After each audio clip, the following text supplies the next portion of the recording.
Do clones go to heaven? That's a question. So, How do you clone a clone?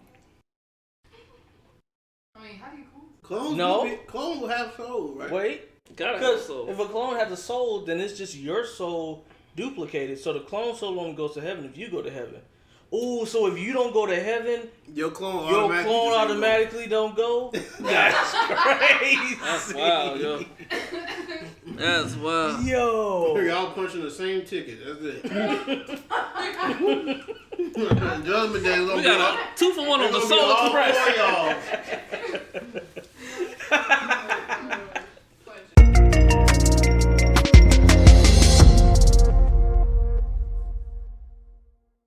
What's up? What's good? What's happening? What's popping? What's cracking? How many other ways can you say hello? I don't know. Anyways, welcome to another episode of the Three Good Guys podcast. We're going to have some fun today, but before we hop into everything, first and foremost, thank you for watching, but please hit the like button and hit the subscribe button. We're on a mission to hit 1,000 subscribers, and also we're giving away some free stuff, namely free hotel stay, okay? Yeah. Free hotel stay. Everybody's favorite price. When we hit 1,000 subscribers. So, never mind, go ahead. Sorry. So yeah, be sure to do that. We're also on a mission to get monetized because long story short, there's a lot of stuff that we want and need to do. So let's get rock and rolling with that. But now that that's out of the way, we can start the introductions. We're going to start to the left. Did you know? Oh my goodness. I didn't see this Who does that? Who takes the time instead of saying their name, do something else? Like, who does that kind of stuff? Crazy. Did you know that a rat can tread water for 3 days? Now you do. Thanks to Rodney. You now know that. And that is my name, and that's my introduction. That's crazy. Man, so since we're not just giving names, you can. No, I'm not gonna plug nothing. My name is Miles, and to the right. Did you know? Oh my goodness. That Jingle Bells was originally a Thanksgiving song. Ooh. Cause people always talk bad about Thanksgiving, like it ain't got no music, it ain't got no movies. It still don't. It's because Christmas stole it. At whatever reason. Jingle Bells is one of the most famous Christmas songs. If Thanksgiving was. No, you ain't gotta convince me. I was Thanksgiving is just almost said something, but I was trying to find a better way to say it. Name's Leonard. Sorry. Anyways, I only did it because he did it, though. Yeah, that's terrible. Anyways, we are the Three Good Guys, and we are going to have a good time today. The very first thing we're going to hop into today is my man Jamie Foxx. This is Jamie Foxx. Is back in action. Okay, I haven't seen the Jamie Foxx stand-up special since his last stand-up special. It's been a long time because he apparently don't like doing specials. I think TVs and movies were just easier or more fun for him, something like that. I don't know, but or they just make more money, and that could be it. But Jamie is back doing actual stand-up comedy. The man is hilarious. First question: is Jamie Foxx the most talented man in Hollywood? Sure, he's one of the most talented men in Hollywood. I would like to second. I would like to raise the question: was that really a stand-up? See, I don't think I was gonna go there. I was gonna say, as far as a stand-up show, it's good. As far as a show, it's great. Yeah. I didn't find it to be a great comedy show. Mm-hmm. I found it to be a great show. Wait, hold on. We're gonna get to that in a second. Well, that's where we went. But before we get there, because I asked a question and y'all just threw the question out the way. I think you said yeah. I said yeah. You said yeah? Yeah. You said, I mean, I got nothing. Dang, that was the quickest I mean, thing ever. To me, it's kind of obvious. Like, the guy literally can do everything. He can sing. He can act. He can... And a range of acting. His range, He's super entertaining, just natural. Like, naturally entertaining person. That's why he could do what he did on that special. I don't think anyone else could do that. Like, he did it. And not really do a lot of stand-up, but actually have a really entertaining, like... Yeah. Whatever that was. Stand-up spot. Whatever you want to call it. But it was just a show. It was a show. Yeah. And while I was watching, I was saying he did this show for himself. Like, he needed to get that off. Absolutely. And to show his gratitude to God. And so, yeah. It was beautiful. Yeah, I definitely suggest watching it. But I wouldn't call it, like... a comedy show. No, I call it a comedy show because he was quite clearly doing stand-up comedy. Now, he was also quite clearly overcome with emotion multiple times. But there's no other way to put it. When he talked about him being a clone, I get that. That is stand-up comedy. I get that. But that's why I said when it comes to a comedy show, it's just good. There was no, like, gut-wrenching, I'm on the floor rolling moments. No. It just has some good funny. I guess it depends. Parts. I guess it depends because he had a couple jokes. I'm not gonna lie. My favorite joke is when he was like, I was in the tunnel. I was like, oh yeah, like, am I going to the wrong place? Nah, my favorite joke was when he was like, "Come on, G, it's Jay." That joke, that whole joke, with like how that joke ended, that mug had me busting. But what I'm saying is, as far as a comedy show, like when you watch a comedy show, like you generally laugh a lot more than you did in that show. So when it comes to just pure comedy, I give it a 7. Yeah, it was okay. Yeah. And that's no disrespect to him because I'm pretty sure his vision was bigger than just comedy. And as a show, it was a great show. I personally think he delivered another classic.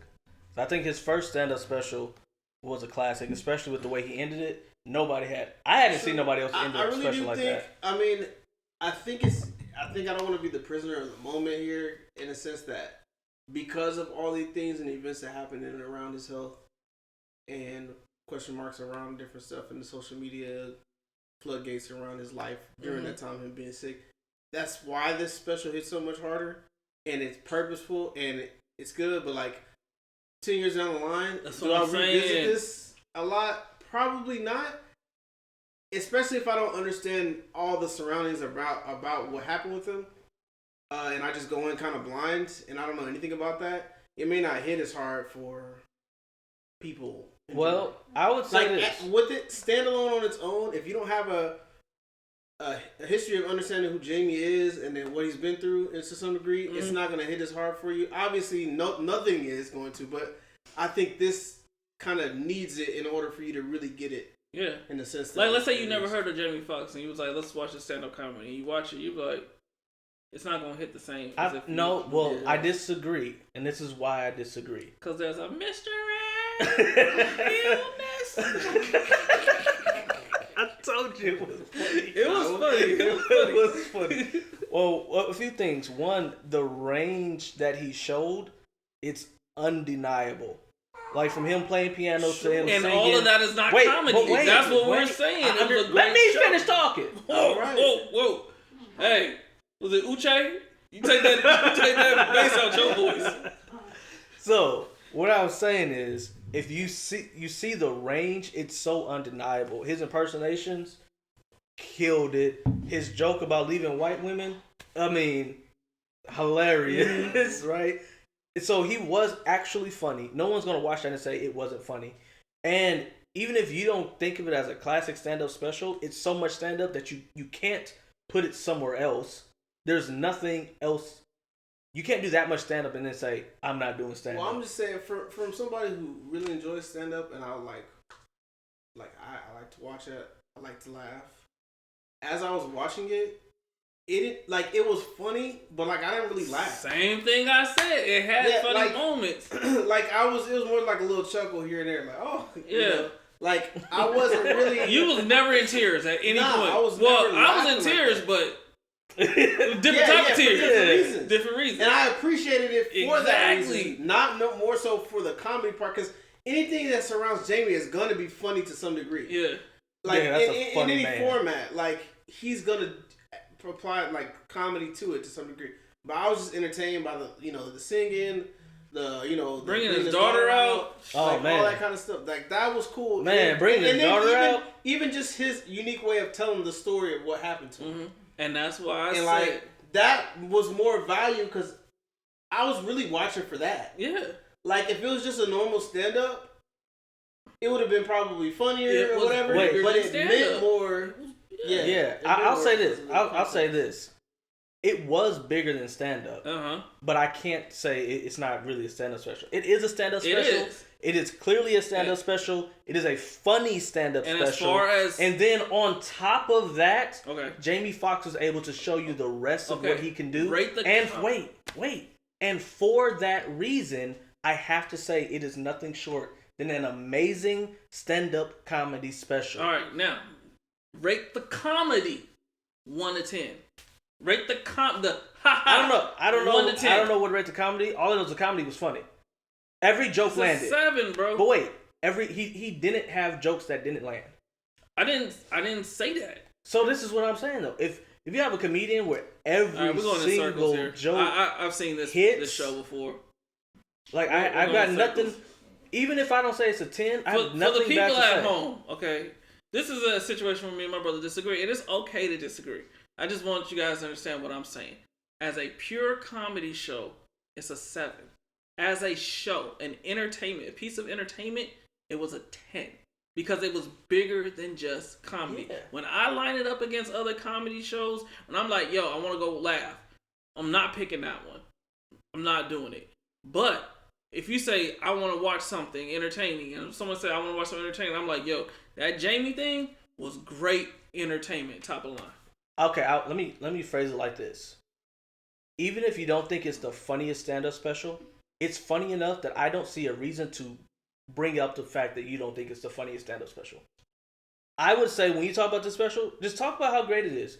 Because it's great. You can say it's not great because of the comedy. It's great because Jamie showed the rest of his talents. But there's no two ways about it. This is a great special. And as soon as you start talking like it's not great, I now have a problem with it. Okay, it's a great special. I'll take that comment and I'll double down on that. Say, yeah, it was a great special. And that's what I see it as. I don't see it as any... It was just a Jamie Foxx show. Like, it was just Jamie Foxx and his element. A funny one-man show. That's literally what it is to me. I would, like, when I think of stand-up comedy, and I watch a lot of stand-up comedy, like just clips or even full-form stand-up comedy, I don't think of it as a normal stand-up comedy show. Like, even from my top, stand-up comedy guys, people I like the most. Even from his first special. Jamie is so much, like, I'm not to say that other comedians can't be so much more, they can't sing and stuff like that, but what he was doing had stand-up elements, but like, I don't know, in my heart of hearts, I don't see it as a normal just stand-up special. I just see it as just like a special. I agree. Yeah. And Jamie was preaching a lot too, I'm not gonna lie. Exactly. Yeah. He was preaching, he led the choir.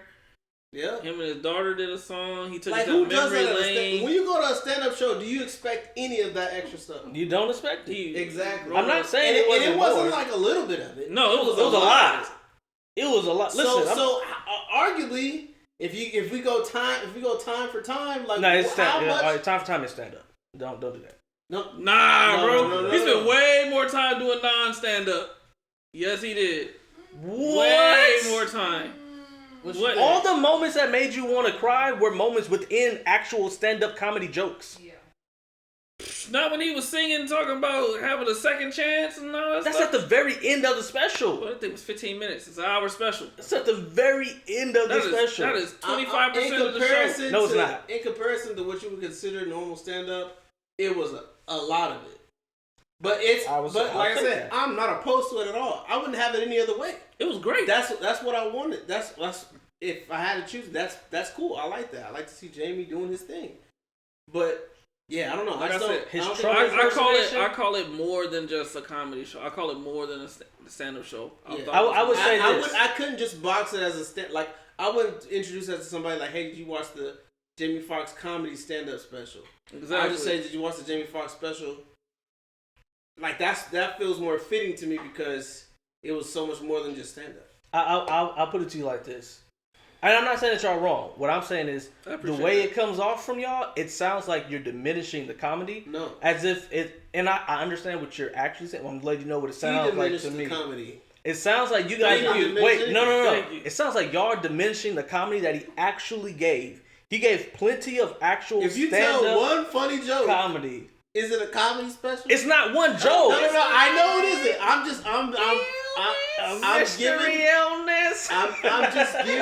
I'm giving this is just a caveat. Like, so if somebody has a special, let's stay away from Jamie Foxx, right? And they tell probably like 5 good jokes out of the 30-minute or hour-long whatever thing that they do. Mm-hmm. The rest is like entertainment things that are adjacent to funny stuff, but like not really directly that, right? Mm-hmm. Like, do you go away feeling like that was a stand-up special? Exactly. It was funny. Like a Jeff Dunham? It was fun. Nah, Jeff be way funny. Everything Jeff Dunham has done is funnier than that right there because he spends more time on comedy. That was more than comedy. There's nothing wrong with saying that, bro. I didn't say that. I just said that's fine. I said it sounds like y'all were diminishing. Like Jamie Foxx wasn't. The moments he was telling jokes was Jamie Foxx being a great stand-up comedian in those moments. Sure, yeah. That's what I was saying. Sure. It's the way y'all speaking of is like. I mean, the comedy was kind of there, but you're really watching for women. Like, no, he did a great job all around. If I pulled out a comedy scorecard, that thing's gonna get a 7 out of 10. 7 is high, okay? All right, then we agree. Then let's move on. Then I don't know what we're wasting time for. But I wanted to say this about it. The way that he put so much into it, I think that if you want to say, I watched the special because of. He just showed his greatness it's so much more than special. If you just led with it's more than special and not, the comedy was kind of just, I would feel different about what y'all was saying. That is exactly what I led with. No. You led with, as comedy, it's like I started diminishing with it was comedy. More than a comedy show. Yeah, I said, I'm the one who started it. After you said what you said and introduced it, I said. I wouldn't really call it a comedy show. I didn't say it. I didn't say that I didn't like it. I don't think it wasn't funny. I just said I wouldn't really call it a comedy, just a stand-up comedy show. I wouldn't call it that. If now of course it can be labeled as that because the format, like he's, it's just him and the audience and the way it was presented and the stand-up comedy. And there's stand-up comedy comedy elements. All right, we gotta move on, guys. But but we're not. I'm saying all that to say we're not diminishing I actually enjoyed it. It was really good. The show was 10 out of 10. Like I said, I just wouldn't call it a comedy show. That's all. Like a pure comedy show. How many times did you want to cry? And that I don't know. For real, it hit me. It hit for real. Yeah. So when I saw it, and that's what makes it more than a comedy show. Yeah, I've never been at a Bill Burr show and was like, I'm ready to cry. I don't think Bill Burr is capable. And I think you're right. I think you hit the nail on the head with that. The emotionality part about it and everything that the message and everything behind it made it not feel like I can't just say like, I just experienced a great comedy show. Thank you. It was just like I went through an emotional roller coaster. I laughed. I cried. Like that's more. Yeah, that's more, bro. You can't do that, bro. I didn't say it's not more. All I said is it felt like y'all were diminishing the comedy. That's what I keep saying. Well, you act like you can't hear. We've explained that we're not. So. Yeah, correct the way of speaking. Anyways, what I was trying to say is that when let me talk. Move some furniture around here. Move the furniture then.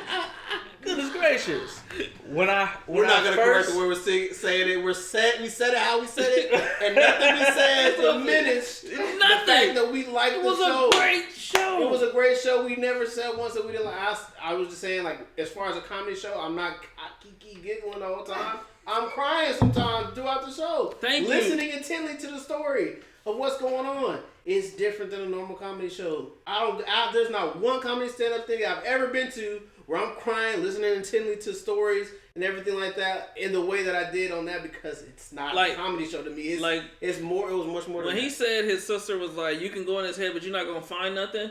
Mm-hmm. Like, some people laugh, but to me, I was like, my God. I was like, my God's a healer. You know what I'm saying? Like, that's not a comedy show to me, bro. We've gone through this already. I'm the one trying to move on from this. I'm doubling down on it. You're not going to get the last word talking about it. Y'all got to change the way y'all speak about it. Hey, listen. We said what we said. All I know is every 10 seconds in this episode. This Jamie Foxx segment of the Three Good Guys podcast. And now we're moving on. I didn't even get to say what I wanted to say. Hey, man. Every 10 seconds, Leonard says another comedy thing that Jamie Foxx did. Anyways, let's go. What I was going to say is that I was told that it made somebody cry. I thought it would just be a moment. And I thought it would just be the first moment. I was not ready for Jamie to be like, nah, you're going to feel these emotions for the next hour. Beautiful. Straight. Beautiful. And it surprised me that I was able to feel those emotions and laugh as much. I don't think I've ever watched anything that had me ready to cry and ready to laugh that much. Tyler Perry film. No, I'm just kidding. Tyler could never. No disrespect to Tyler. Maybe the plays. What was that? No, that was something that was like anything that made me laugh and cry. But I never really cried on It was a Tyler Perry thing. It was a Tyler Perry thing. It was a Tyler Perry thing. No, I never. Or somebody talking I about never Tyler Perry. cried, but his play. Let's talk about that. Tyler Perry plays. Yeah, let's. Oh my God. His plays were so much better. good, and everybody had him on bootleg. Everybody's first time, the first one you saw was on bootleg. Absolutely. But he like, I got it from my grandma. Shout out to you, Grandma Gloria. like I remember my cousins. They had went down to Louisiana. Mm-hmm. They came back, and they was telling us about this lady named Medea. But she got guns in her purse, and they was rolling. And I was like, this sounds stupid. You know what I'm saying? And then, come on, be honest. Before Tyler Perry, was we really watching plays like that? No. We wasn't watching plays like that. And then I saw it. I said, y'all was on to something. This is the best play. I think it was like Diary of Mad Black Woman. The first one I watched was Medea's Family Reunion, and we replayed that thing for like weeks. We played, like I learned all the songs. Yeah. Like it was just, I was like, this is great. Yeah, it was. This it was is gold. black entertainment at its finest. For people that didn't get to see Tyler Perry until the movies, I feel bad for them. Yeah, because they don't know why the movies exist. They really now I can't stand Medea. Now if I see I'm the same way. I'm the same way, and I root for him. I do, but I don't really care for Medea no more. Listen, I saw his last play, his farewell tour. Mm-hmm. That's the only one that I went to in person. Mm-hmm. Tyler Perry is hilarious. Absolutely, and him and Mr. Brown never on script. Never. I don't think they said a single word that's actually written in the script, and you can see the entire cast fighting their life to not bust up laughing because he's not saying nothing that he wrote down. Not a single word. If he ever goes on tour again, I implore all of you. He brings the magic that you felt when you first saw Diary of a Mad Black Woman. You see it live in person. It's too far gone for me now to, like, you know when nostalgia hits you so hard, and then like when they try to remake it or redo it, it just never is the same. Yeah. I just feel like that's what it's always going to be for me now. It was just and I like that. I like the fact that things were things back then, and they ended, and they're done. You know what I mean? Like, we don't have to make a 3, 4, 5, 6, 7, 8, 9, 10. Like, tell the story and let it just be that. And let that story be great. Done with it. Like, why can't we do that and then come up with a new great story? Ooh, a new story. Because speaking of new stories, everything that comes out now is a sequel. Yes. Everything. You know why they do it? It's greed. Everything that goes around greed. Yeah. They just like, we're going to bank off the fact that the other one you did like well, part one, you like this, so and you're we're going to do another 2. one. And I'm like, man, unless it just makes sense, unless it's just like a adventure epic and it leaves you off somewhere to where you can continue to pick the story up, great. But like, bringing back stuff that doesn't need to be brought back, now, it's cool. If it's like a great thing that was not told right, like for instance the Dune series, I appreciated them bringing it back because the original movies were not good. The book is amazing. Like, of course, I haven't read the whole book and everything. Like most of Cliff Notes versions, I've heard like long form commentaries on the book, and I really enjoyed what it was representing. Like like as far as how it was told, so way better. And they actually did more justice to the actual, movie, years later. So I appreciate stuff like that. But like, we don't need another Fast and Furious movie. Oh my God. You're going to get one. We don't need it anymore. They went to outer space. Bro. How do street racers go outer space? That's what I'm saying. They in outer space, bro. In a Honda.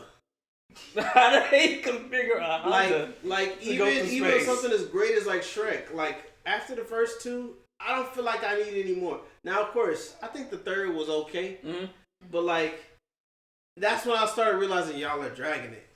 Like, come on, like just let it be, and like it could be great. I know we got an agenda, but now my brain is firing. Agenda's out the window. What is your favorite movie that has at least 3 installments? Like, what's your favorite series? 3 installments? 3 installments. I wanted to say 1, but that third one is so trash. I can't put it here. I like Terminator. Terminator? Okay. And I watch every time they make a new one. Terminator 2 is my favorite, though. I would say I like the Saw series, the first, like... Oh, why did I say that? Okay, no, that's my final answer. Yeah. I love Saw. Like, it does get ridiculous after a certain amount, but, like, the first 3 were really good. No, first 4. 7. I'm a Saw fan. It's crazy, because I think when I first started watching Saw, I watched like 3 of them back to back. Like 1, 2, and 3. I just been watched all the movies because somebody told me to watch them. I was like, oh, these are really good. You know, I never saw 1 until this year. I seen like 2, 3, 4, 5. I seen all those ones. What you been doing? Yeah, I just saw the first. As big as a fan that you are of Saw, I would assume you saw it. So I want to say a couple. One, the Bourne series. The Bourne series. That was a great series. Great series. That was good. Until they put Liam Neeson. Yeah, I don't know how he got it. But the first 3, fire. Yeah. Toy Story. I love Toy Story. The latest one, the weakest one. They doing another one. Yeah, I don't know about this next. It's time to let it go. But Toy Story. Man, when I thought the toys was about to die, that's Toy Story 3. That's 3. My favorite. I don't know. 3's your favorite? 3 is probably my favorite. Nah, 2 is my favorite, man. 2 was really good though. Cause that's when they brought in Jesse and Prospect and everything. Woody's Roundup. But so the one I wanted to say, but the third one, I know the third one is trash. We don't even recognize the third one. But Home Alone. You're right. There are 3. The original writer did write all 3 of those. You're right. The first 2 are that good to me. What about the Matrix series? I'm not that big on the Matrix series. See, the latest one was so trash. You thought it was that bad? I didn't like it. I don't think it was trash. I thought it was poor execution. I felt like when I was watching it, I was like, I see a vision that didn't come to pass the way it should have been. You know what I just saw? Somebody posted a video clip of the Matrix video game. Video game was fire. When I was that game was so. I need them to bring it back, bro. The Matrix video game on PlayStation. It was at the Monte House. Absolutely fire. Okay. I just pulled up some because I'm like, I feel like we're just go through the list. Let's hear. So the Dark Knight series. That's gotta be okay. Come on. Beautiful. Christian Bale is the best Batman of all time. Okay, well. Nah. Hold on. I got to this debate years ago. Whoa, you about to get into it again. Okay. Christian Bale is the best Batman only because he played in the best films. He had the best villains. He played in the best films. Yeah. So all around, better cast. Cause that George Clooney stuff. Better direct. Weak. Everything. But when I feel like you plug Ben Affleck's Batman, like prime Ben Affleck's Batman, into the Dark Knight series, I feel like he's who was Ben Affleck's villains? I'm just saying, Ben Affleck's Batman is way weaker story-wise compared to Christian Bale. Christian Bale Dark Knight series is way better. Yeah. But I get what you're saying. I think just playing Batman, I feel like Ben Affleck is a better Batman. But actually, who was his villains though? Is that the ones with Jim Carrey? Ben Affleck is the latest. So Ben Affleck was. Oh no, I'm tripping. You're talking about right now. Yeah. Like he Batman versus Superman. Yeah. Okay.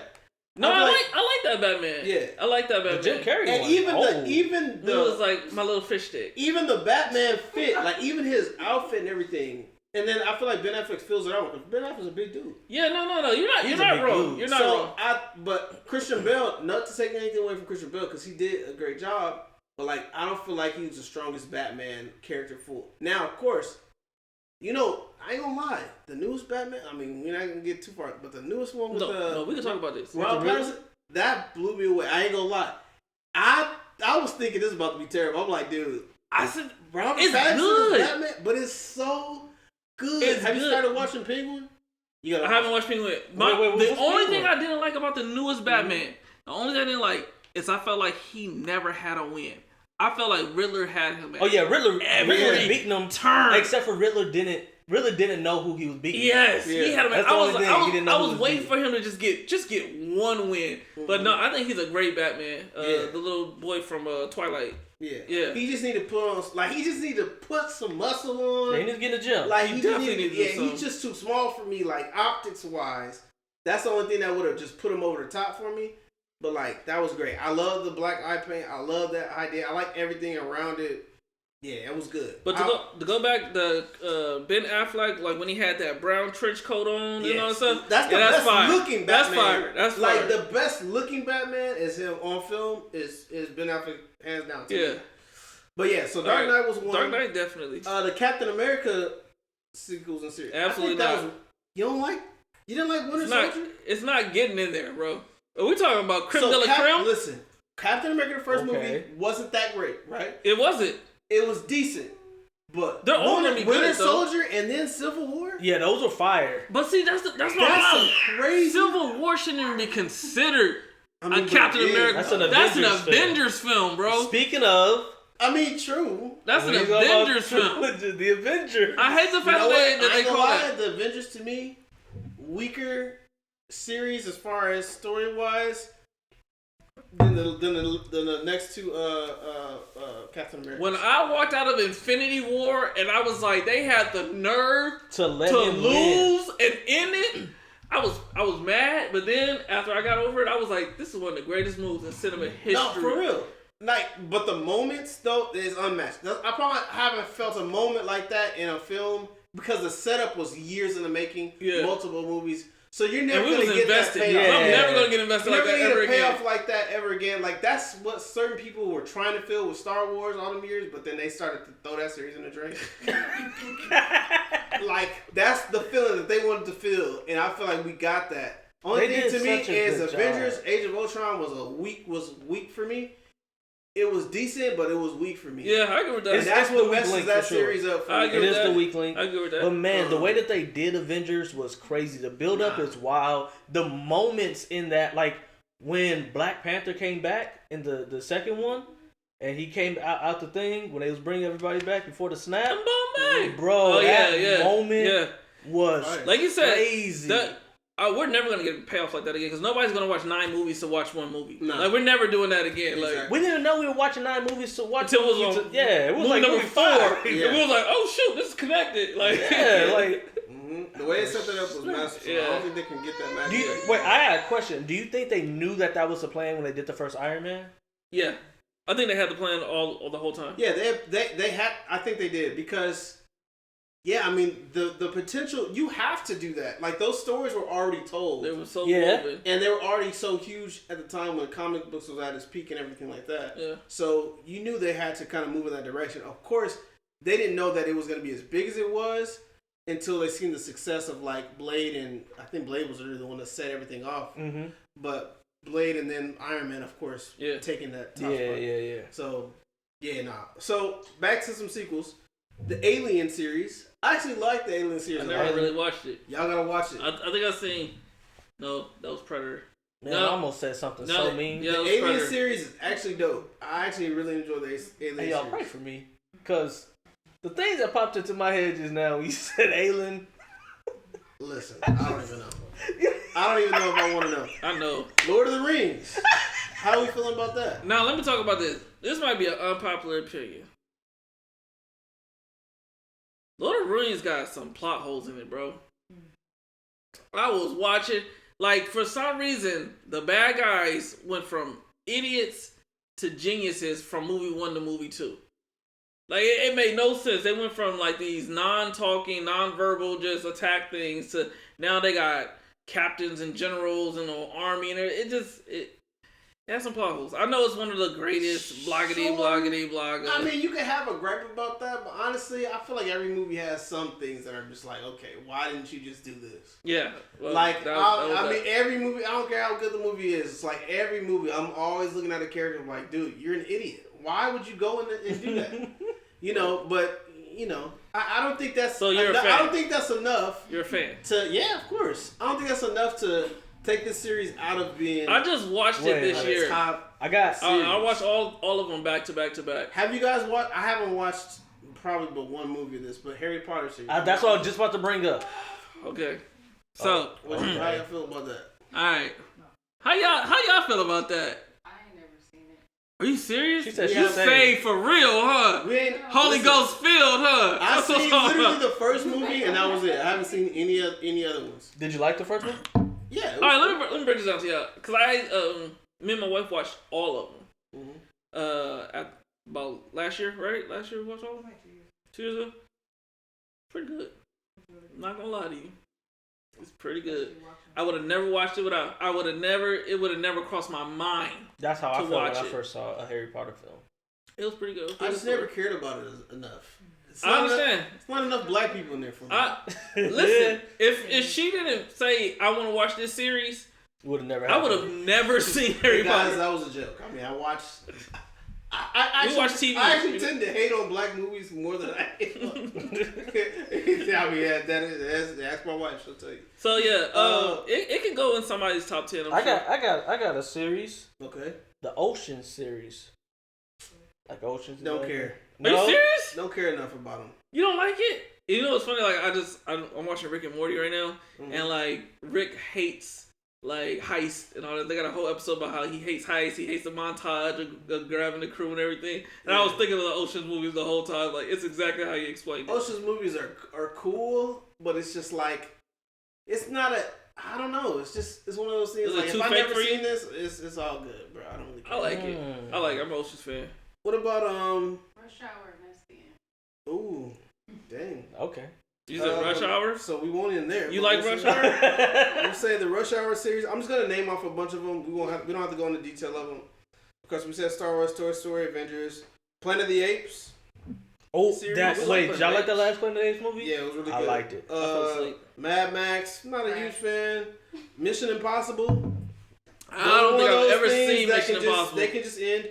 But Mission Impossible are really good shot film. Like for just the cinematography. Oh, I have seen Mission Impossible. It's unparalleled. What's The that story, not the best, but like what they're doing is incredible. So what's his name? I Tom rock with Cruise it. or something like that? Tom Cruise. Yeah, okay.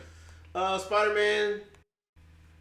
Of course, that's a lot into that because I mean you got multiple different Spider-Mans, but you know Spider-Man series, X-Men, John Wick. X-Men don't get the credit it deserves. It don't. X-Men started Everything. this revolution of superhero movies we got.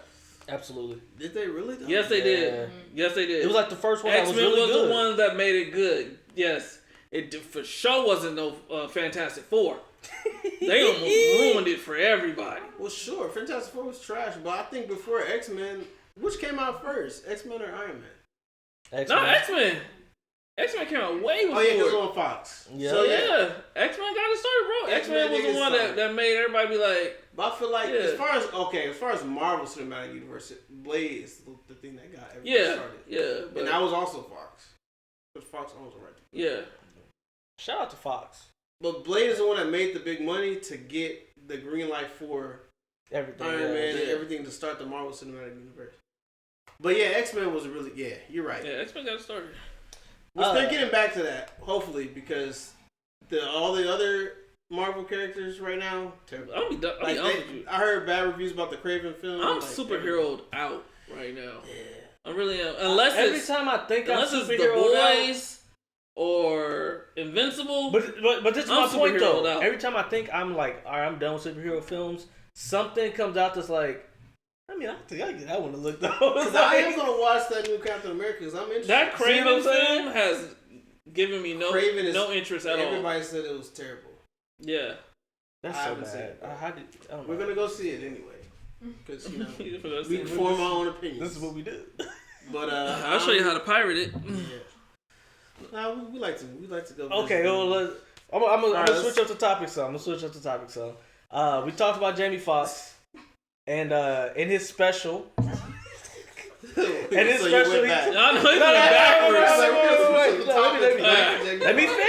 finish talking. He's trying to do a segue. In his special, he talked about how people said he was cloned. It was a good comedy special. It was great comedy. First of all, it was a great stand-up special. You know, it was a great stand-up special. But he talked about people saying he was cloned, and people really believe it, right? Mm-hmm. And so it just got me thinking, what are conspiracies that y'all really believe?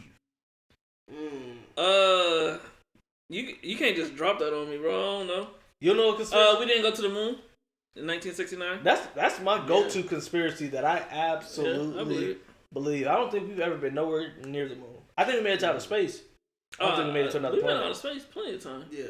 Well, we've never been to another planet. We know that. Or another star or nothing like that. Oh, we've definitely never been to another star. Mm-hmm. You don't really know much about space, do you? I said or nothing like that. The moon. We've never been to nothing else. We haven't landed on anything. No, I mean, than Earth. I think now, I think we did land on the moon. I just don't think we did it in 1969. No. Yeah, I agree with you. On the first go. But then again, it's just like. But then we probably did. I don't know. Where's the recent pictures of somebody else walking on the moon? Well, we haven't been since like what 73, 74 or something like that. Like we haven't been. Yeah, we lost years. the technology or something like that. But I guess in their minds, just like there's no reason for us to actually put a man on the moon. Exactly. And it's a lot of money to do that. And so if we did it, it was only for show. That's it was only argument. for show. We did it only for show. Russia, We had to Russia win the right race. there. We had to go. Yeah. To beat the Russians and Chinese or whomever. We got to the moon and was like, well, this is dumb. And we went back home. Big That's what happened. Rock. Yep. That's what happened. It was like, yep, well, we're going back home. So, but yeah, that's one conspiracy. I don't know. I do believe in some conspiracies. Yeah, I believe that the government's definitely been behind the deletion of some of our largest heroes and leaders, JFK, Dr. King. I mean, that's not a conspiracy though. I mean, they got King family won a civil case for that. Mm-hmm. So it's not. They won just about nothing for it too. It was kind of crazy. I believe that my conspiracy is that January 6th had FBI informants instigated. That's starting to not. Oh, that's be not a conspiracy. It was just proven, huh? Yeah. How about that? Which is wild. Wait, Stephen A. Smith just said he is so tired of every time he gets online, he sees that something else is proving the Republican Party right. Stephen A. is a Republican, bro. I've been saying it for about 3-4 weeks now. He's an undercover Republican. You don't want to come out and say it because that'll mess up your check in Hollywood. You gotta be a Democrat especially right on ESPN, especially man. Disney. You gotta be progressive as can be. But he's starting to see his own power, and I'm pretty sure he's like, I can do this. Do this without y'all. Yeah, which he really could. His really star could. has. So yeah, I saw that he was saying like every time I get online, I see something that proves the Republican. And that's not something I expected to see from anyone who seems to align themselves with the left. Like, I wouldn't. If you're honest though, a lot of your older generation ESPN informants or announcers are probably more so right-leaning people. I mean, I think about it. Most older people are right. Yeah. Yeah. So, I don't know. It's kind of wild. But yeah, that was just something it caught me off guard, to be honest with you. I ain't gonna lie, I forgot what we were talking about. Conspiracies. Oh, okay. And you brought up January 6th. Oh, okay, that's how we got there. Yeah. Yeah, I drew a blank. But okay, here's another thing, because I don't know if we got into it. Speaking of conspiracies, your man Billy Carson, the great Billy Carson, CEO. Shout out to my man Wes Huff. Yeah. CEO of Forbidden Knowledge. You know, he had that debate that he tried his best. He got slaughtered to keep from coming out. That's tough. He let that man talk at 3 a.m. trying to demand him to delete the footage. Literally, like caught on a Ring camera. I think it was like 2:30 in the morning. Yeah. Which is crazy. But do you think that this is actually going to have any negative effects for him? It already has. It's going to have some. It's not going to shut him down. It's not going to shut him down. Because the people that believe in him don't require evidence. If so, they would have had it. Mm-hmm. They've never required evidence of him. When the first time I saw Billy Carson, I was like, this dude's making this stuff up. Like, that's what I was like. It's like, or not making it up, but like his sources are not legitimate. They're not good sources. And so like I said, conspiracy theorists is always destination first. Yeah, destination, and then everything else is gonna work its way into proving. Let's just plug in whatever we can plug in to make this sound true, instead of actually studying and discovering what the truth is. Hey, but how about this man telling people he's Harvard educated, and then come to find out he just took a free course?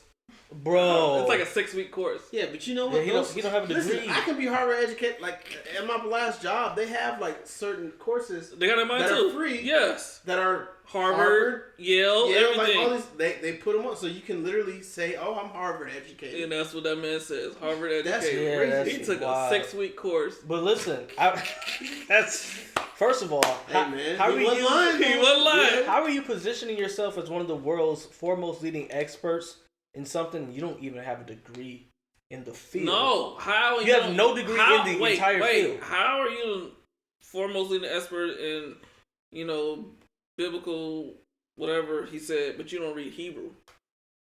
That's crazy. I don't trust you. Wait. But he's a trust me, bro type of dude. Yes, he's a trust me, bro. It's like trust me, bro. After seeing that debate, I don't think he read the books that he references. No, obviously not, because he literally retracted a statement that he said. He said a million times. Yeah. In the Sinai Bible, it actually denounces that Jesus was ever crucified. It doesn't say that in the Sinai Bible. In the Sinai Bible, which is one of my new favorite sayings right now. And this is one of the things that bothers me, because this man was on the PBD podcast. Yeah. He was on with Andrew Schultz. Yeah. And people was like, really? Nobody was like, let me see. You know what I'm saying? Bible doesn't exist. Like in 5 seconds. Like nobody thought to. And I feel like the same attention they gave him like that, they should now give to West Huff, because they sure should. Because you need to have, and that's one thing that Joe Rogan, a lot of times I would hear him talk about, like, oh, I bring up one side all the time, like I need to bring out the other side to give it, and I feel like West Huff is probably a person that he's. Yeah, I know, you're right. Yeah. All them places that had that man, people. They need to go people. Yeah. And people or say God that, Logic, you know they can bring up God Logic. That'd be dope. I root for that. That'd be fire. I was listening to him earlier today. I think he is becoming one of my most favorite comedians right now. I know we want to talk about something that's not stand up, but it's funny. God Logic is something that's not stand up. Absolutely hilarious. But yeah, I think that people who say we always bring up both sides, I oftentimes see that they have the conspiracy theories. They got the people who are really down on Christianity. I have yet to see the opposite of that on those same shows where they say we bring up both sides. Yeah. Like, who are the people on the Breakfast Club that are really not just well-known pastors, but are like theologians? I ain't seen that yet. Yeah, because they brought like Carl Lentz on and stuff, but you're right, but they ain't brought him I haven't seen Cliff Connectley on there. Yeah. I haven't seen a Wes Huff on something like but what's his name? George Janko, he putting it together. That's what I'm saying, George. Yeah, George Janko is doing big. But George Janko's building his own thing and bringing those folks around. Yeah. I'm saying the other people that bring in the Billy Carsons, if you're going to bring in Billy Carson, who's going to say absolute buffoonery, bring in somebody else that can come in and say, wow, that's wrong. But the thing that gets me with Billy Carson is this man has over 1 million subscribers, yo. 1.5. I looked recently. That's crazy. 1 million subscribers on the Trust Me, bro. Like, people just want to believe. That's it. They just want to believe so bad that you can just give them anything and they're going to just follow. And they'll run with it. It's really sad. But you know what's... Oh, I don't know. Bro, he talk about the tablets of Thoth all the time. Thoth, whatever. TH. I'm black, okay? He talk about all the time. If you just Wikipedia this thing, you're like, it says like... It's fake. It's fake. It's just not real. Never existed. Written by the guy, whatever his name is. You know, it's just like... But like, something I've learned recently, if someone is coming out and saying how the Bible is just false, they're probably not accurate in their information. One thing. Now, oh, my bad. Like, you can say that you don't believe some stuff in it, but to be like, the Bible's not accurate, I'm not seeing scholarly people. Like, I listen to debates all the time. I stopped listening to Hebrew Israelites. I don't listen to folks of a lot of other faiths. I do still listen to atheists, because atheists come from a perspective of these are the facts, and this is where I think the facts lead me. And I can accept that. These other folks that are Billy Carson types, 19 Keys types, I don't understand their logic. The thing that gets me is people talk about like this hidden truth. You know what I'm saying? Like, bro, with a bunch of stuff that's not hidden. Start with that one. When they talk about the Bibles, the books that were taken out of the Bible, with a bunch of stuff that was never in the Bible. It was never in the Bible, yo. It wasn't there. Taken out. It wasn't there. It wasn't good enough. And how's it? Let's think this through. How is something that's going to say Jesus was never crucified? How does that even work in the Bible? That don't even. You ever read a book that was like chapters 1 through 5 said 1 + 1 = 2, but then chapter 6 was like 1 + 1 = Jason? Yeah, you be like, what's something wrong with this chapter? You change the book. Even if the Bible was a complete made up story out of somebody's mind, right? You can't have this story and then jump to something completely different and say it's all the same story. Yeah. Why would we put those things together? Yeah, it's wild.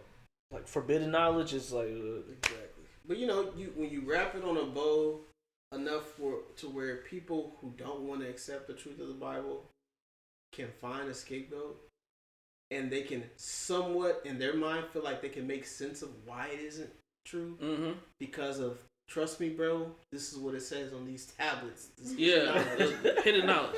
In the Sinai Bible. I was watching. So I've recently been watching a lot more abolitionist movement people. So people who are looking to they don't call themselves pro-lifers or something like that. They just call them because they want to fully abolish abortion. Right. And when I was listening to him talk to somebody who sounded really smart and everything, and I'm just like, when you realize man, it just sounds good, but when you're actually looking at their point of view and they're actually staring facts face to face, they sound dumber and dumber. But the thing is, they do. And the thing is, the echo chamber of being dumb makes you feel comforted. Like, I'm writing something. Yeah. And so that's why people who stare in the face like those abolitionists, which what they're doing is work that I wouldn't have the patience to do. I'll tell you that. But being able to have these conversations with people in and around, abortion and all that kind of stuff, and people are screaming to the top of their lungs, emotional, feeling like they have all the assistance of the whole world in their opinion behind them, and they're so emboldened by that they forget facts of the matter. It's kind of crazy to see, and I can understand why people like Billy Carson have 1.5 million followers. Because I'm like, if people are so tricked into believing that children aren't... They're a clump of cells. Yeah, they're a clump of cells, and they shouldn't have the same rights or protections that people outside the womb have, then, I don't know. It's tough. It just, the more I watch this stuff, it really blows my mind. And then you got folks like Billy Carson, or Carson, whatever his name is, and the way that he speaks it, and people who are into that mystic stuff, they be like, when you open your third eye, your pineal gland will fully begin to function. Listen. I'm like, what are you talking about? Listen. I know somebody at my job that be talking about manifesting and stuff, and I'm like, but you work here with me. I know, manifest something different. Your manifesting ain't working good enough. You know what I'm saying? Billy can manifest. Clearly, he got his millions. But you know what I'm saying? Y'all be talking and believing this stuff, but y'all don't see none of the results. And then people can turn around and be like, oh, it's the same for Christians. Y'all be talking about prayer. But God never promises that you won't have... That's something else that is getting on my nerves. Religions are not the same. And the Christian faith is not like anybody else's faith. It ain't close. Nothing else is like Christianity at all. So I'm sorry. It just, when you said that, I was like... Yeah, I hear that you're exactly all the right. time. God doesn't promise you all these He doesn't things. promise you wealth. He doesn't promise you... all he says, I will be with you. Is what he says. That's what he said. Mm-hmm. In this world you will have tribulation, but be of good cheer. I will overcome the world. Yeah. That's it. Now, we grateful that he does provide grace and mercy, and he can do things, and we enjoy his beautiful gifts, and I wholeheartedly, ask that he continue to give me blessings, but there's nothing in the Bible that says that you will not have heartache and pain. Yeah. So, that's why it's like, yes, I believe in God. But, not that you're wrong at all, but what people need to understand is, even though the Bible does not at all guarantee that you will be without actually it says that you will experience some trouble. It does also give you things that a lot of others texts don't give you. It's like, you can't avoid this, but this is how you can move and navigate through it. Absolutely. And that's one thing I really appreciate, is how you don't have to only go through life with struggle when it tells you to invest in 7 or 8 ventures. Yeah, that's a good one. The Bible tells you, invest in 7 or 8 ventures. So it's telling you to diversify your income, but that's a lot different than people talking about, manifesting. Yeah. Because if you can really just manifest things, And why you working the same job as me? Don't make no sense. Yeah. A lot of these folks be manifesting demons. That's what they be manifesting. That's what they really be manifesting. That's what they be manifesting. And yeah, I'm cool on that. Because I'm spiritual. I'm not religious. Mm-hmm. You know? And what spirit are you? I'd be like, what spirit are we talking about here? You know what I'm saying? You're spiritual. I'm just intertwined with the spirit. I'm a real. This is the one that gets me. People like, I'm a real spiritual person. What does that mean? Yeah, like how do you define spiritual? And if you're a real spiritual person, I'm assuming that you have some relationship with the spiritual realm. What's happening in your relationship with spirit? Yeah. What they teaching you or doing to you? You know, I meditate and Yeah, that's it. Like, and what are you meditating on? Yeah. What are you meditating on? You meditate on what? I meditate too. All Christians should meditate on the word. That's what it tells you to do. Meditate on the word. You're supposed to meditate. I meditate. What do you meditate on? You just. What's the result of your meditation? You're just spiritual. See, when people go, I'm spiritual, I'm not religious. That's basically saying that I want access to the spirit realm without any authority. Yeah, I don't want the rules and regulations. My own authority here in the spiritual realm. And you know who will give you your own authority? Satan. Exactly. In a heartbeat, here you go, spiritual realm. Take some DMT, exactly. Hop right in. Yeah, do what you want to do. Do things however you want to do it, and whatever happens. Exactly. Hey, you're in control here. Though you can't control any of these spirits because you have no authority, but you're in control here. Yeah. It's just that's a scary way of life. Yeah, I don't think people realize if you agree that the spiritual world is real, then you have to understand that it's not all roses and rainbows. Well, and what are you doing? No, because you can just believe that it is. Exactly. You believe it's a spiritual realm, and it's all you. It's exactly. You believe that spirits are friendly. I told you that lady told me she plays with tarot cards, and anytime she pulls a card that's death, it means death to something bad in your life. That's crazy. That's you heard that before too. Over that. That's what she told me. She was like, yeah, because she's a Christian. Yeah. She was like, because she's a Christian. Yeah, so she was like, yeah, it just means like death to some bad in your life. Does she know what the word Christian means? No, we have stopped defining things because I know. So I was thinking, we stopped defining things in America because we don't believe in absolute truth, which is scary. If you don't believe in absolute, that's. Y'all saw Nick Cannon pressing Candace Owens? Yeah, and you see how she responded to him? Yeah, because she's like, no, I believe in the truth, not my truth. Not a truth. Not a truth. I believe in the truth. Something you can do what you want to do, but you can't tell me something that's a lie is true. So you can live your life any way you want to live your life. Yeah. But I still have the right to say what is true. Actually, but that just confirms it to me even more because whenever the Bible talks about how God leaves earth, disorder comes. But that's literally anything that's without God is literally disorder. So disorder in the sense that, believing a lie as the truth. That's literally that's disorderly at its core. I don't know if you saw it. She asked Nick Cannon, can a man born with a penis give birth? And it took him like 10 seconds to answer that. He was like, yeah, because he's trying to be, he was doing his best to be politically correct. I'm like, bro, that's a no-brainer right there. Yeah, doing his best to be politically correct. All the white folks love him now, so he's like, I gotta live up here. And he already got in trouble talking about Jewish people. He got in trouble for that already, so he ain't trying to get in trouble with nobody else. He ain't trying to get canceled again. But the way that she responded to him and to ultimately get him to say, like, no, you need to say that something is, because if you don't, you don't stop sliding down the hill. It's a slippery slope. Exactly. Until you make a stop. Like, at some point, there has to be a stop. And the point that she made was folks messing with underage children. And at some point, when we started hearing, I was like, okay, we can't let that happen. And as somebody who believes in the truth, I'm not trying to control you. I'm not trying to tell you you can't dress up the way you want to dress up. I just want for me to be able to say what the truth is. Mm-hmm. I can say the truth and you can live anyway, because we live in America. Like, you can wear what you want to wear, dress what you want to dress, act how you want to dress. and that's perfectly fine. It's perfectly legal, but you can't change the Truth. truth, and that's where the issue comes.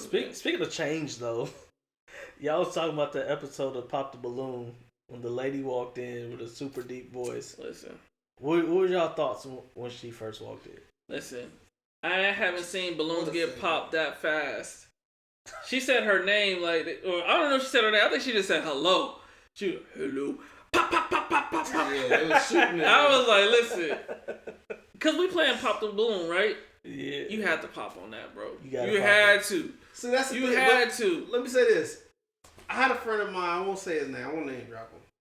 But somebody, I'll tell y'all who it is. Yeah, we definitely gonna know. Yeah, we want to know. There is a dang. I gotta be vague here. You be vague now. So a friend of mine years ago, we overheard a lady talking. Yeah, she had a very deep voice. He was like, "Man, something about that, man. I love that." Well, that's scary. And I'm just like, you know, it's like, you know, I would get it if that person was like really attractive or whatever, and like there was still a very feminine like draw of her speak, like how she spoke, but it was very deep still, and I'm just like, I can't. You know what I'm saying? Yeah. Like, and the thing is, I ain't knocking those who enjoy that, right? You know, if that's y'all, you know, more proud to you, brother. But I can't, bruh. Yeah. Like I was saying before the podcast, like if I'm getting an argument with my wife, and my neighbors over here, and they're like, "Man, you were really going off on her yesterday. I heard you in there." And I'm like, I wasn't going off. I wasn't doing the talking. That was her. I'm like, really? I don't ever want that confusion. I want to understand. I want people to know that I'm the man, even when they can't see. The lady said when they can only hear. Obviously, that's a stretch, but you know what I'm trying to say. It's just the deep voice is just too much. She said something though. She was like, "You'll get used to it." I believe you will, but not on Pop the Balloon. True. Like if we work together, that's the thing. Over time, if it's I might somebody get used that I to knew, like for a while, like off of first impression, and that's mainly what I'm talking exactly. This is a about. first impression Tough show. to do. That's impossible. But she was very beautiful. It's first impression, and we know another woman's coming after you. You know what I'm saying? True. So I'm not even about to, let's just run this next. That's just how it is. It's crazy how like the reason they had to pop the balloon is because of the time that we live in. That's not the reason why, but it does add to it. Cause like I don't think we were talking about earlier. Like when we were in middle school. Yeah, I don't think we would have thought about it that way. When you was in middle school, you never was like, "Hey, that might be a biological." We would have looked at her and looked at, is she pretty or not? Like, your voice is deep, but she cute though. You know, that would have been it. Yeah, I will argue that kids have to deal with that probably more now than they would have in my time. And I'm gonna say this, but don't look at me funny. No Diddy preferences. They look better now than they did when we was younger. You're right. Hey, they do, right? Yo, you're right. Back when we was younger, we used to be like, right there. Now it's like you really don't know all the time. And I say that. No Diddy. Yeah, you gotta know Diddy that twice. Very clear. Yeah, that's why it's good to know your significant other's family members. That's it. Exactly. And a little bit more about them because you never know, man. Because you will walk into a crazy situation. Now you know who don't look good? Uh-oh. I'm gonna drop a name. Goodness gracious. Zaire Wade look like I said they, I'm politically correct, look like they need to pick up a basketball. Cause I saw them standing next to Gabrielle Union. I was like, you might as well dunk on her. Goodness gracious. Have y'all seen lately? I saw it like yesterday. I mean, D-Wade is their dad. Them Dwayne jeans is coming through strong. And he's a tall man. And they are not wearing those jeans. And when a tall man has male sons, even if they make a transition, that don't change. Yep. I mean, they probably could really hoop if probably could. If his other Zaire. My bad. I said the wrong name. I said Zaire was. It's Zaya. Oh, okay. Yeah, Zaire. My bad. I know the basketball. Oh, yep. That's definitely different. That's it right there. Okay. But really, I haven't seen any recent images. Yeah, I don't really keep up with them too much. Look. Dang near as tall as Dwayne Wade. Yeah, that's tall. Yeah, y'all can just Google it. But maybe they're in heels. Maybe they. Nah, look at them hands though. I mean, got his daddy hands. I ain't gonna lie. I don't know. Yeah, not passing at all. Ah, man, that's just tough. I'll just leave it at that. Yeah, I wish everybody happiness. Yeah, I want. And I believe true happiness comes from submission to Jesus Christ, our Lord and Savior. Mm-hmm. Yeah. But if you don't have that, I wish you pseudo happiness in the meantime. Yes. True. Oh, for real, I mean that though. Oh my goodness! I wish you pseudo happiness in the meantime. I'm gonna start using that. That's a good one. Oh, I got some phrases that I'm using a lot more now. One from LeBron James. You don't believe That's my that favorite though? saying. I said it all the time. Favorite saying. Like, then, wait, let's dig into that though. I'm serious. Like, I believe true happiness comes from following Jesus Christ. But if you're not gonna follow Jesus Christ, I hope you find whatever kind of happiness that you want. You know what I'm saying? that can sustain you for the While moment. you're here. Yeah, while you're here. Huh? Yeah, that's why I said pseudo. You know, fake. It's not real. But you know, you think it is. It's not real though. What if it is real? Pseudo happiness. I'm saying I said true happiness comes From Jesus. submitting Joy. to Jesus Christ. See, that's different. So if you're not happiness- submitting to Jesus Christ, There is no other truth. there's no true happiness. So I wish you pseudo happiness. I wish you a fake joy. You know, Pseudo, like the historical evidence for the Emerald Tablets. But even that happiness that you reach is only due to Christ. Man, but Literally.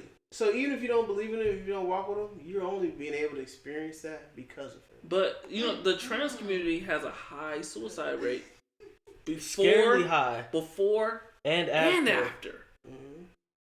And I believe that's because true happiness comes from being okay in a very with real who way. you are. And Exactly. if you have to change yourself to be okay with who you are, you're not okay with who you are. Mm-hmm. But I don't want them, having a high suicide rate, so I wish them pseudo happiness until they learn to be okay with who they truly are. It's truly a sad thing to see a group of people who seemingly, no matter what they do, they're facing extreme mental oppression. Yeah. I thought when it was like accept everything's okay. You can be whatever you want to be. Call yourself a tree, and we'll buy you roots and whatever the case may be. I just made that one up. That's a good. You like one. that? Huh? He was feeling himself. That just surprised me. That was hilarious. That's pretty good. Anyways, I thought that would have brought much more happiness, but learning that it's not bringing happiness, and even that a lot of them are finding out how they can try to detransition. Yeah, there's a big to go back. That threw me. When I first heard of that, I was like, wait, somebody changed their sex and now they're trying to change it back. And I've heard there's even been a high rate and that's why I think the job of those who are helping them in the process to detransition, because there's a high rate in them like detransitioning and then trying to transition back again to transition.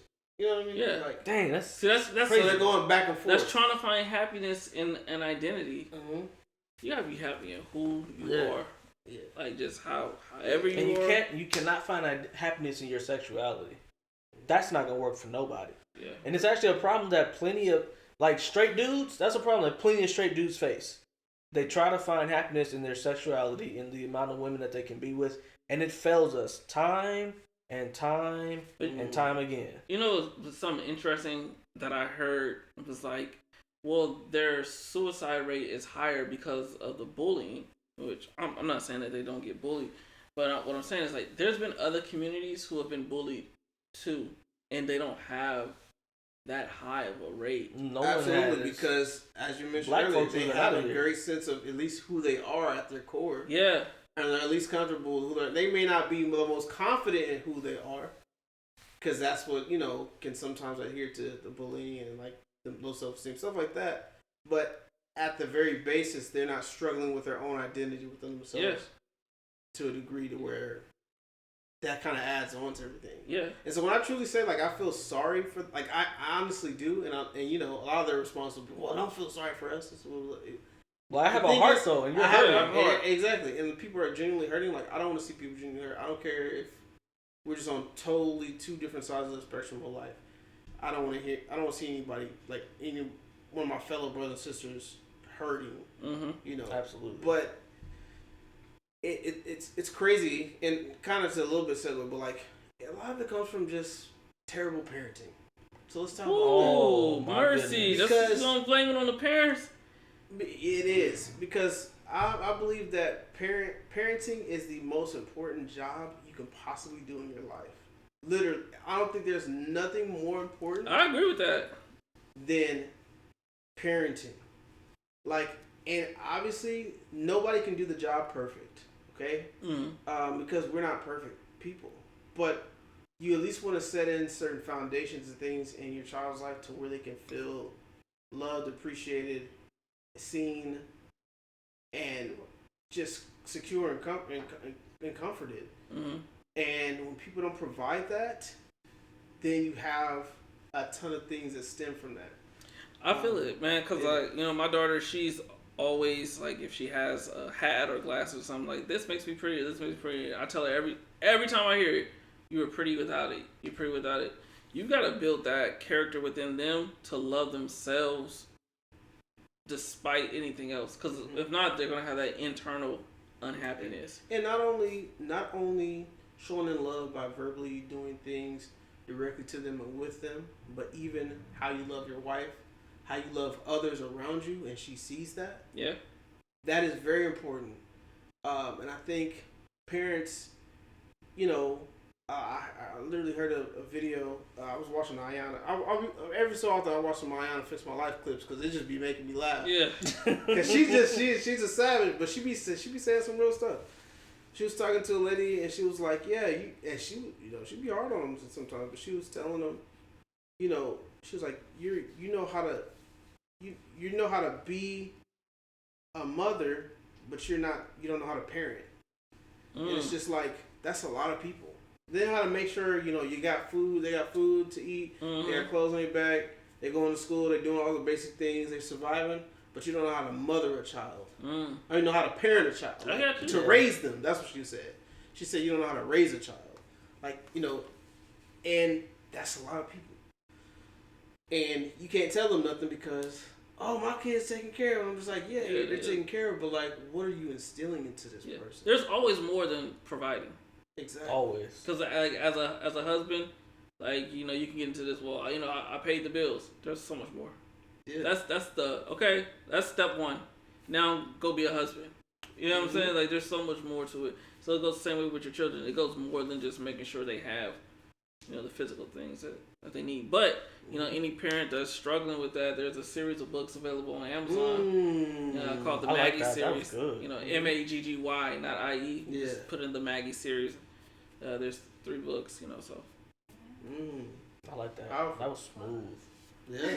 Let me talk on it just for a second. Go ahead, because you already there. So, because people think that it's like a children's ministry, the Maggie series, but it's not. My goal is to teach parents how to teach their children. So everything I write is actually written for the parents, even though it was written in a way that the child can't understand.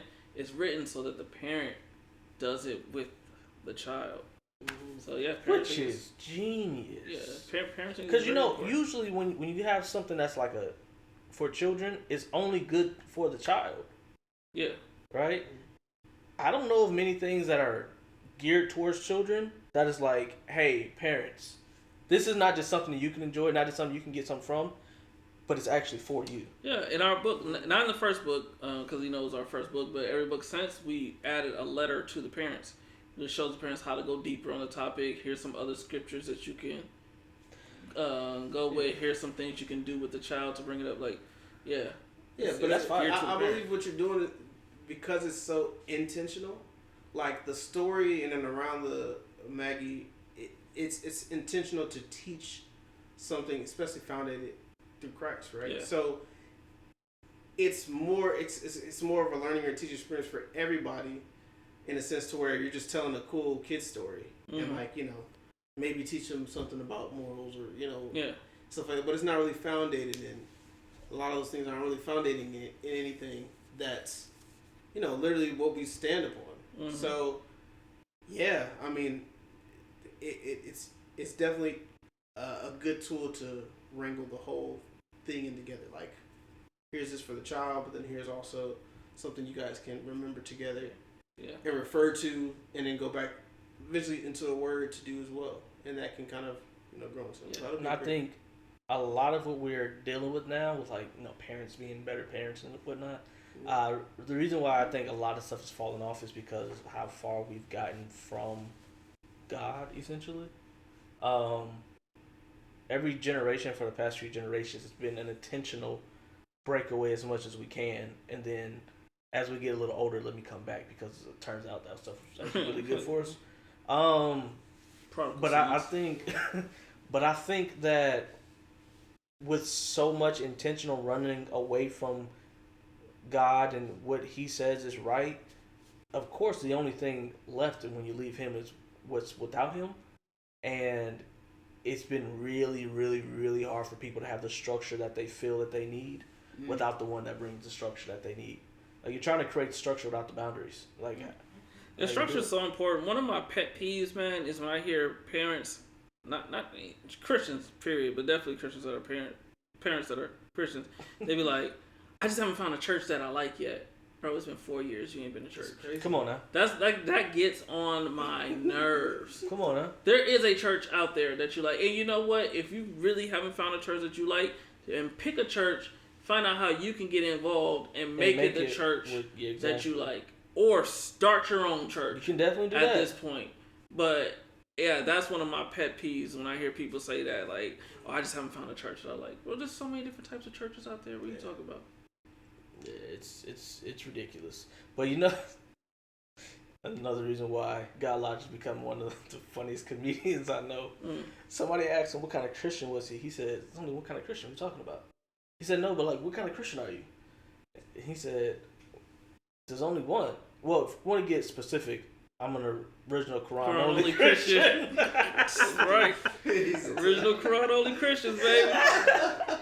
But other than that, I'm just like, it's only one kind of Christian. I'm sorry. When you said, I didn't see that one coming. When you said how many churches there are available, that triggered that for me.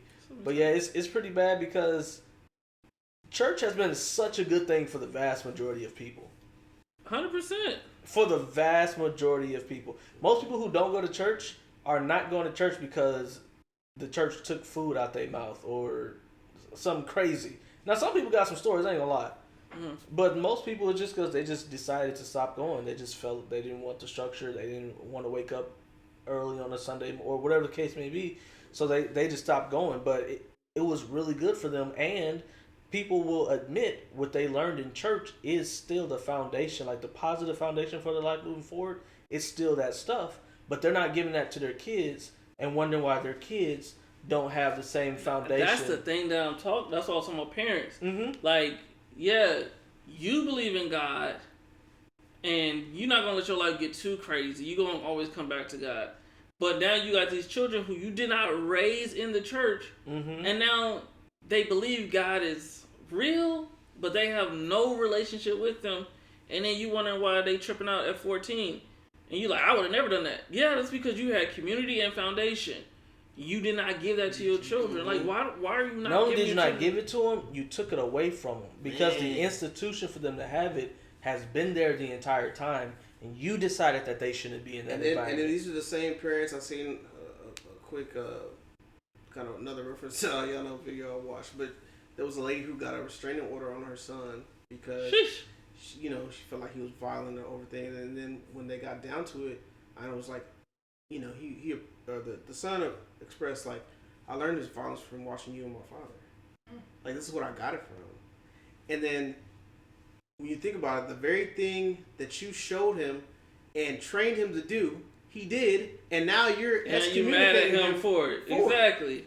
It's just like, wait a minute, you created this. Now, of course, he's older and he understands certain things now, and that's why he's able to even express this now and come to this forum to try to get better with you. But you taught him these things, and now you're crucifying him for it. You're excommunicating him from your life for it because you don't know how to deal with what you did. And that's just crazy. Yeah, that's parenting 101. Yeah. It's a daggone shame is what it is. Yeah. We need We need more Jesus in our lives. Get your kids in church, yo. Get your kids. Give Listen, them a foundation. church. Give them an ability to be planted somewhere that they can get roots from, and even if they stray away, they know where the truth and where to come back. It's even messing up our R&B, man. We No. don't got a good R&B artist no more. Yeah. Somebody said that. I forgot who said it. Jermaine Dupri. But to go back to the Jamie Foxx thing, hey, because if you look, the audience wasn't no bunch of 14-year-olds, you know what I'm saying? Mm-hmm. And he said, God is good, and what everybody say? All the time. But see, when you take your kids out of church, they lose church culture. Like, that's just another way that they can relate to people that you... Which, you still influence. I don't think people realize how big of a deal. Church culture is largely what built the culture of the South. Okay. It is largely the church culture that builds the entire Southern, what people like about people in the South. Mm-hmm. They're so nice, they're so hospitable, they're so willing to help, church all this culture. Stuff. That's all church culture of be good to your fellow man, be a good Samaritan, love those who hate you, bless those who curse you, all this stuff. Bless your heart. Yeah, you're right. All this stuff is following after Christ, and it built a culture that people love in the South. In the Northeast, like New York, in the West, California, that's not church culture. And they don't have Southern hospitality, which don't come from being in the South.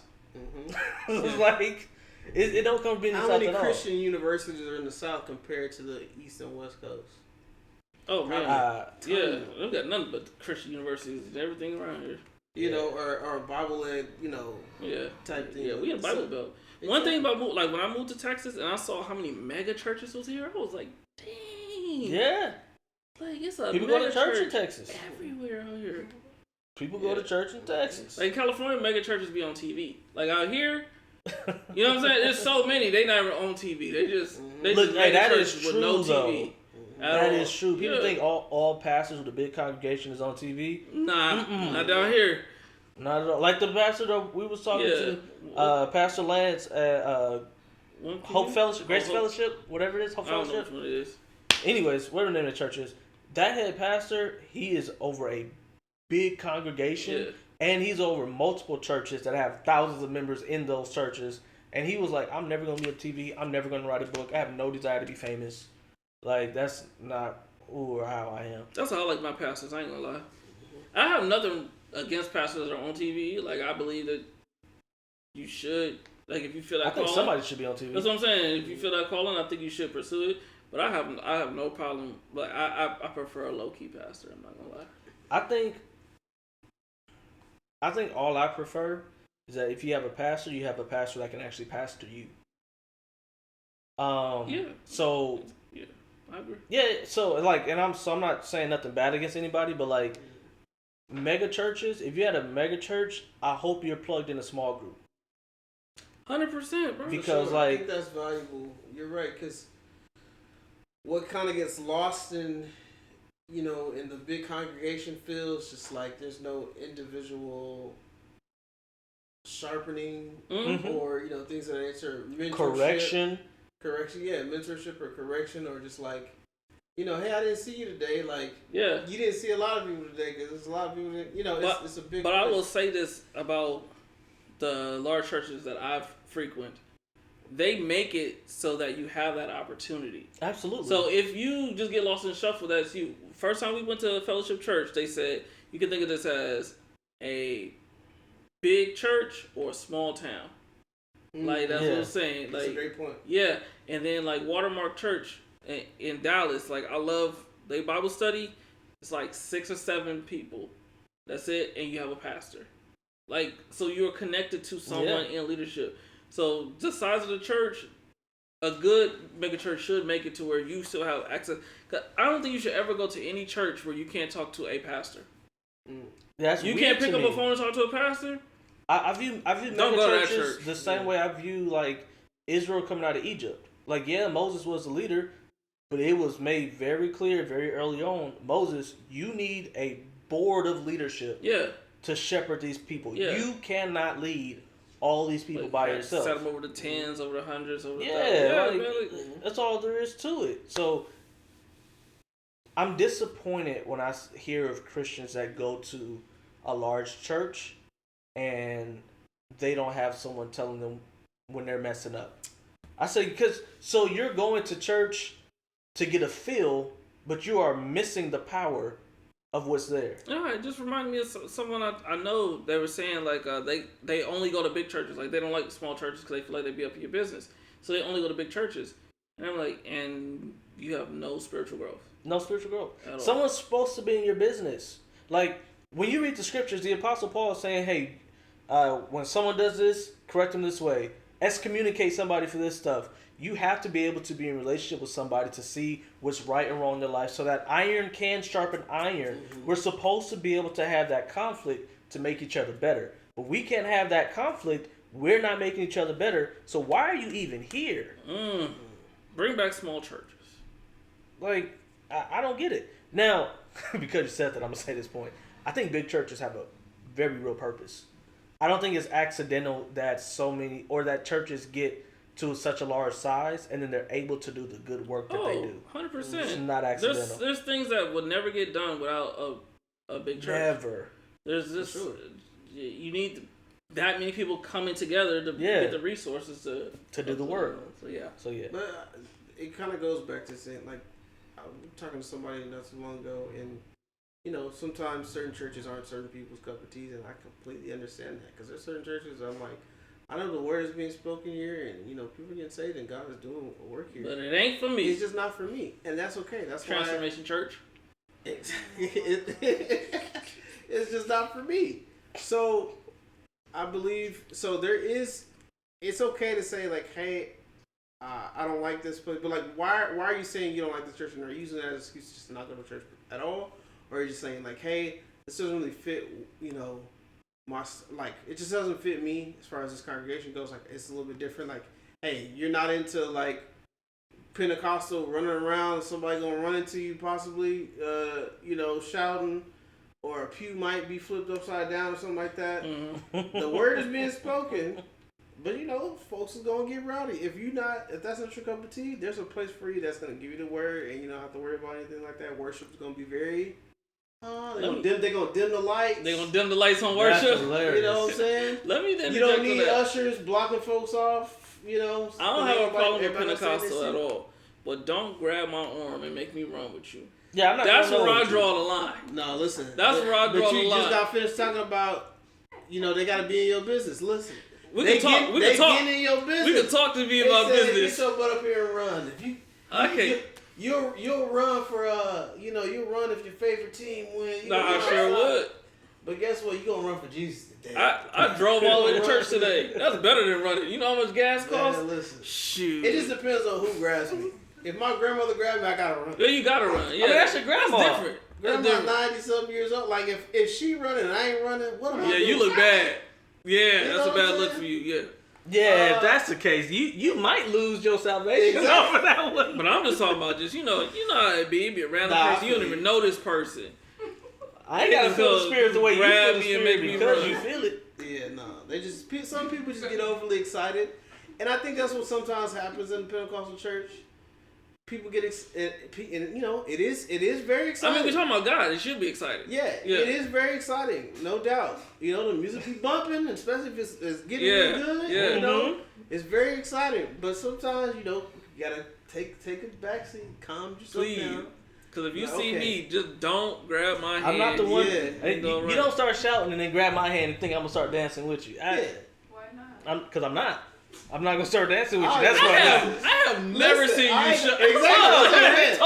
She ain't gonna talk because guess what? She be in the back hiding. Shit. If that's going on, if people getting grabbed up and snatched her hand, she gonna leave the room. She leaving. She be like, not even in the sanctuary. Peeking through. Yep.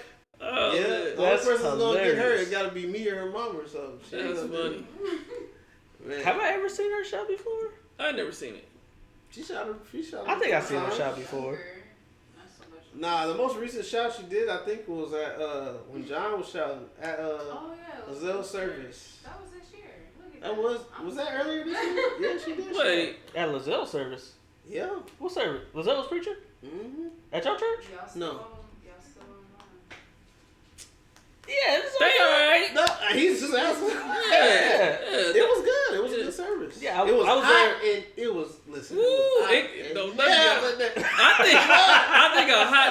just reminds you not to go to hell. You know what I'm saying? You be in church like, remember that time we was dancing, I think, in San Bernardino, and Donnie's glasses burnt her face? Yeah. Bro, we was in a church, had no AC. She's still over. We was in the churches years ago, had no AC, we was dancing. I think we danced at 2 churches that day. But anyways, we hadn't danced yet. And my sister has glasses. And the metal was just getting hot. And eventually she was like, she had to take her glasses off because it was so hot, it burnt her face.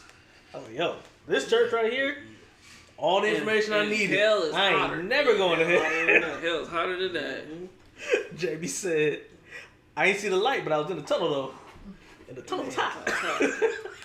But no, I going back to how we segued into that, but parenting, getting your kids involved in things that are going to shape them. One thing I want to add is like surrounding them with the right set of people, like other children, or giving them the right role models. Like if they don't have brothers and sisters that can help teach them to, like that's so important at certain ages, like adolescent ages and stuff like that, that they have like friends or people their age, even at their church, that they can look up to. Because that was so important. That was so vital for me. Like, my cousins and my friends at church that I met, they weren't always the best people all the time, but like we held each other accountable enough to like, we're not gonna do nothing crazy. Yeah, we're not gonna get out of line. Exactly. We're gonna stay saved. Yeah, to a certain degree, right? Like we'll be out there, we'll be doing some crazy stuff, but like nothing ultra crazy. Like we didn't feel like we had to go drink and drive and do all kinds of crazy stuff in order to have a good time. And so, when those things even enter your life and then even exit your life, it's not a necessity. You can truly say like, I don't have to do any of this stuff, because some people are literally, it's a crush for them. They can't imagine going out and having a good time without taking, 5 Which shots. is bananas. Which is insane. But, like, that is so important, because you can do such a great job in the early years of your child and founding them right, but then you don't give them examples of other children or people their age that they can relate to, that are dealing with the same things, or maybe have dealt with the same things in closer years and proximity to where they are, and give them as an example, or them to pair along with, or them to help keep each other accountable in certain ways. Like, that's huge. So, one more thing on that topic is like, it's important to teach your children why to act a certain way instead of teach them to act a certain way. Because all they're doing is, if they're just doing it to please you, as soon as they're out from underneath you, they're done. They're gonna do their own thing. Like that's the one thing I really give my dad credit for, is like he taught us why to act a certain way. So that way, once we was on our own, we was like, all right, I'm gonna act this way because XYZ consequences I know about them. So that's major. But I know we coming to a close, but before we get there, I got one question. I've been watching this guy named Micah. What's his name, babe? I don't know. Hey, the black dude, with the 2 dreads. Hey, all right, so listen. This man, I got thoughts. He be having visions and stuff.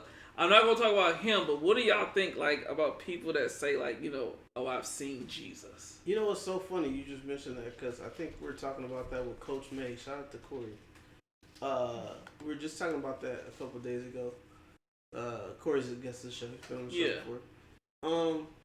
But yeah, that's, I don't know. When it doesn't line up biblically, then I have an issue. Then I'm like, you very well could have heard something, or somebody could have told you something. I forget the example he gave me, and it could have been the same guy. I don't know. But he basically said something about Jesus. He saw Jesus or Jesus came up to him or something like that in a movie theater. Oh, it's the same guy. It's the same guy. Yeah, okay, got you. So I'm like,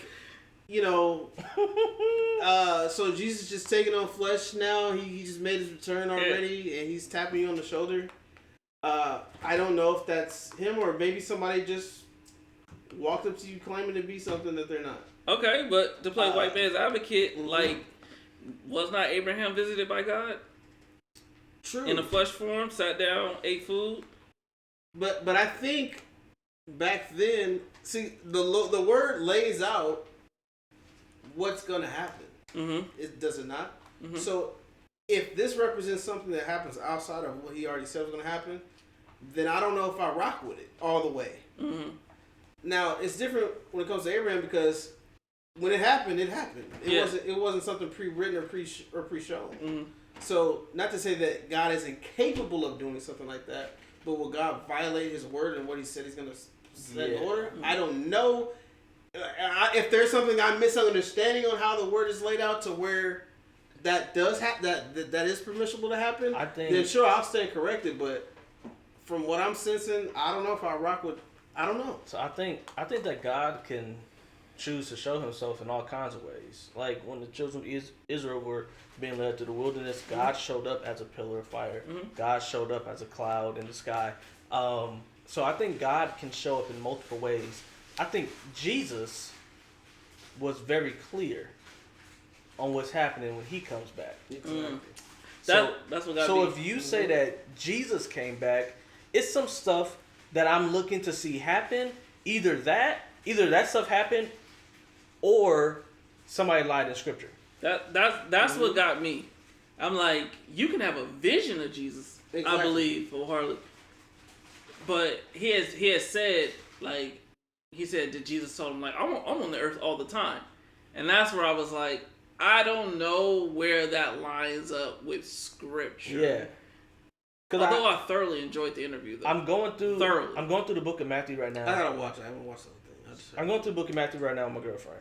And we just read how Jesus ascends into the heavens, and the angel's like talking to the disciples, why are you looking up there? Like, he's gonna come back. Yeah, I feel it. But he's gone. I feel it. Right? And so when Jesus we have a playbook for what it's going to be like when he comes back. When he died, he came back the first time. He showed himself to people. He was here for a minute. He was making sure people saw him and whatnot, which really would explain the reason why Christianity was able to grow, because it was clearly more than 12 people who believed this. But anyways, but the angel says, hey, yo, this is what's going to happen when he comes back. So if Jesus came back and you don't see that, I need this stuff to happen, or you as a Christian have to stop believing what you say you believe. And that's why I'm like, but maybe he was having a vision. Because didn't John say, he was like, whether I was in the spirit or in the natural, I don't know. Like, ain't that a scripture or something? Yeah. Y'all can Google it. No, so yeah, I'm like, it could have been that. Like, it could have been that. Like, it was so real to him that he was like, bro, it really happened. And it was like, it was a vision. So I don't could be that. I don't know. I would much more accept that it was God somehow, God's spirit, because God has proven that he'll be here. Yeah, I feel it.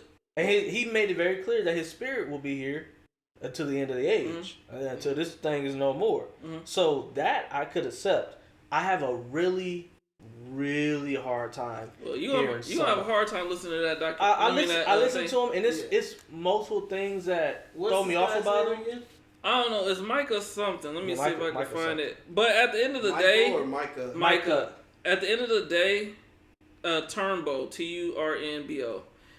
At the end of the day, you know, you still preaching Jesus Christ. Mm-hmm. You know, repent for your sins, follow after Jesus. So I'm not gonna, whatever. Yeah. But yeah, I liked it. I wish he would turn some of that stuff into movies. Yeah, he gotta turn this into books. Yeah, definitely. Like he gotta. It need to be more than just a little interview. Dictate it to ChatGPT. Man, make some movies out of this stuff. So that bad boy. Because like he says he has visions of when Satan fell and blah blah blah.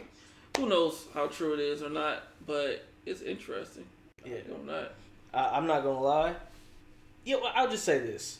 As long as you're teaching that Jesus Christ is the way, the truth, and the light, no man comes to the Father except through Him. And that's what I believe he's teaching. I'm gonna let you. I'm gonna give you some grace. I'm definitely gonna give you some grace. As long as you teach that, I'm gonna even if you messing up some other stuff, I'm gonna give you some grace because that trumps everything else. Mm-hmm. But in listening to him, there are times where I'm just what I hear, it don't feel right when it hits my ears. Yeah. Dang, we were supposed to talk about people being on the spectrum. Yeah, we're supposed to touch up. It was a lot. My bad. It was my fault. Bring it back next week. Yeah, we'll do it next week. We got plenty to go. Yeah. All right. Yeah, bring it back next week. It was a good show. Yeah, that's it for this week. Yeah, that's it for this week. Yeah, that's it. I got to get back to my Hawaiian barbecue. Enjoy my grub. But, ladies and gentlemen, once again, thank you so much for spending some time with us today. Yes. We are the Three Good Guys of the Three Good Guys podcast. In order to actually get the names out, I'm going to say it this way. That's Rodney right there. My name is Miles. That's Wait, Leonard. look at this. Yeah, see that? Can they see it on camera? I'm sure they can. It's always something. It's getting long, boy. It's getting long, boy. This is crazy. Anyways, we truly appreciate you. We hope you had a good time, enjoyed something. We have some amazing things coming. We cannot wait for the growth to come so y'all can see what we do for y'all. With that being said, hit the subscribe button. One of the first things we're going to do when we hit 1,000 subscribers is we're giving away free hotel stays. Okay? Completely free hotel stays. So, yeah, do that. Hit the button. Resorts. Yeah, if you want resorts. Yeah. 4 stars. Okay? Yeah, resorts. So it's not, no Motel 6s, no whatever days in. Matter of fact, next episode we'll have a list of it so we can start talking about different stuff like that. But anyways, yeah. We out of here. Good night.